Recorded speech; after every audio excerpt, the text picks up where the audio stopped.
নিজের নামটা পুরো বিশ্বে ছড়িয়ে দিতে খুব একটা সময় নেননি লামিন ইয়ামাল। বিস্ময় বালক ১৭ বছর বয়সী নামের পাশে যোগ করে ফেলেছেন তারকা শব্দটা।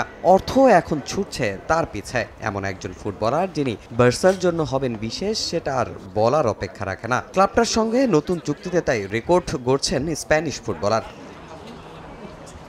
২০২৬ সালের জুন পর্যন্ত বার্সার সঙ্গে চুক্তি ছিল লামিন ইয়ামালের। তবে এই ফুটবলার অনেকবারই বলেছেন বার্সাতেই থাকতে চান তিনি। এখান থেকেই হতে চান মহাতারকা। ক্লাবটাকেও দিয়েছেন অনেক কিছু। এবারের মৌসুমে সব প্রতিযোগিতা মিলিয়ে নিজে গোল করেছেন ১৮টি, গোল করিয়েছেন ২৫টি। মৌসুমে বার্সার ৩ শিরোপা জয়ের অন্যতম নায়কও তিনি। এমন একজন ফুটবলারকে স্বাভাবিকভাবেই ধরে রাখতে চাইবে কাতালানরা। চুক্তিও চূড়ান্ত। আরও ৬ মৌসুম বার্সাতেই থাকছেন এই ফুটবলার। নতুন চুক্তিতে বার্সার সর্বোচ্চ বেতনভুক্ত ফুটবলারের একজন হতে যাচ্ছেন ইয়ামাল। আগের চুক্তিতে ইয়ামাল বছরে ১.৬৭ মিলিয়ন ইউরো বেতন পেতেন। নতুন চুক্তিতে এক লাফে বার্সার শীর্ষ পারিশ্রমিক প্রাপ্ত ফুটবলারদের একজন হচ্ছেন ১৭ বছর বয়সী এই উইঙ্গার। নতুন চুক্তিতে প্রথম বছরে ৮ মিলিয়ন ইউরো বেতন পাবেন ইয়ামাল। এরপর প্রতি বছর তা বাড়বে ২ মিলিয়ন ইউরো করে। আগামী ৬ মৌসুম ইয়ামাল শুধু বেতন হিসেবে বার্সা থেকে পাবেন ৭৮ মিলিয়ন ইউরো।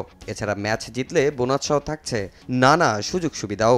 ব্যালন ডি'র জিতলে বড় অঙ্কের বোনাসও পাবেন ইয়ামাল। এবছরের ১৩ই জুলাই ১৮ বছর পূর্ণ হবে ইয়ামালের। এরপর এমনিতেই বেতন বাড়ত তার। তবে সাম্প্রতিক পারফরমেন্স বিবেচনায় বেতনের দিক থেকে বার্সার শীর্ষ পারিশ্রমিক প্রাপ্তদের একজন হচ্ছেন ইউরোজয়ী এই ফুটবলার। অন্য ক্লাব যেন ইয়ামালের দিকে হাত না বাড়াতে পারে, যার জন্য তার রিলিজ ক্লোজ ১ বিলিয়ন ইউরো রেখেছে বার্সা।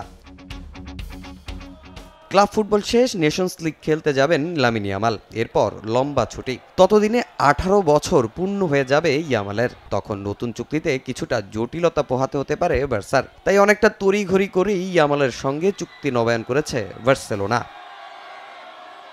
তামিম হোসেন, সময় সংবাদ।